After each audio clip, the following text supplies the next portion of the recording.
wabarakatuh. Halo anak-anak soleh dan soleha, bagaimana kabarnya?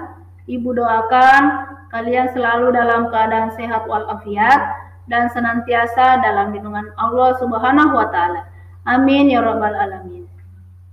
Bertemu kembali di video pembelajaran mata pelajaran prakarya untuk kelas 9 bersama saya, Ibu Hamriani. Namun sebelum itu, Ibu ingin menyampaikan dan mengingatkan kembali kepada anak-anakku sekalian bahwa sekarang masih dalam masa pandemi COVID-19.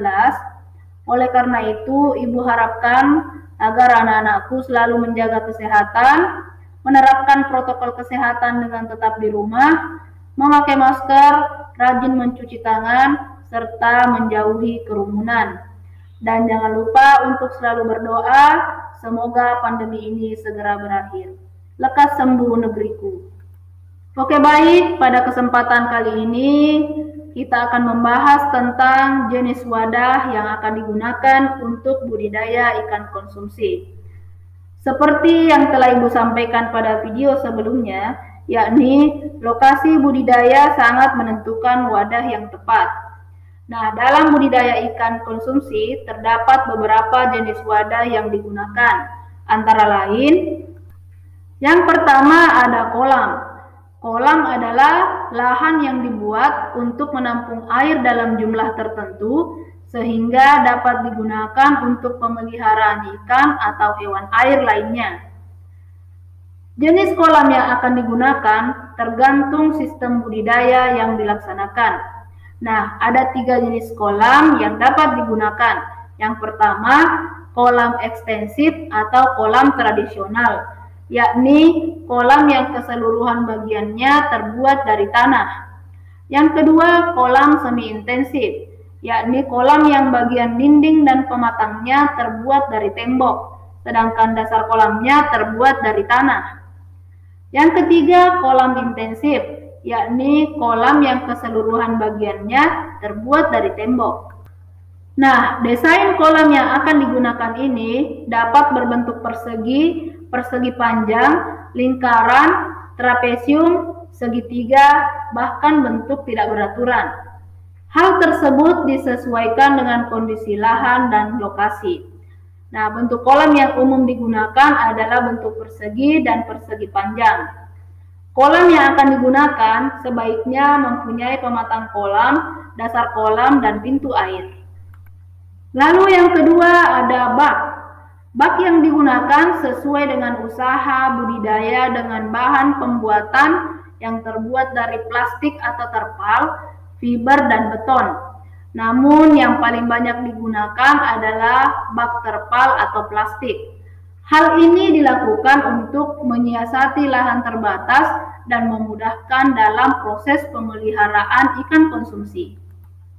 Yang ketiga adalah akuarium. Akuarium merupakan wadah budidaya yang terbuat dari kaca, yang ruangannya terbatas dan berisi air dan ikan. Fungsi akuarium selain sebagai wadah budidaya, juga dapat dimanfaatkan untuk pengkonsumsi ruangan yang dapat dinikmati keindahan ikannya.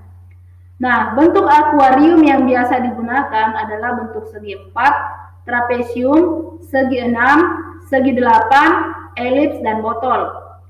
Setelah mengetahui bentuknya, hal yang perlu diperhatikan adalah ukuran ketebalan kaca berkisar antara 3 sampai 16 mm. Sedangkan untuk ukuran ketebalan kaca untuk dasar akuarium sebaiknya ditambah 1 sampai 2 mm. Lalu yang terakhir ada keramba jaring. Nah, keramba jaring meliputi keramba jaring apung dan keramba jaring tancap. Nah, keramba jaring apung merupakan rangkaian kerangka terapung yang biasanya digunakan untuk menempatkan jaring wadah budidaya yang terbuat dari bambu. Kemudian untuk keramba jaring tancap merupakan rangkaian kerangka kayu yang ditancapkan ke dasar perairan guna mengikatkan jaring sebagai wadah budidaya. Nah, untuk memahami lebih lanjut, silakan anak-anakku mengerjakan tugas berikut. yakni hal-hal apa saja yang perlu diperhatikan dalam mendesain dan mengkonstruksi bak terpal atau plastik serta keramba jaring apung.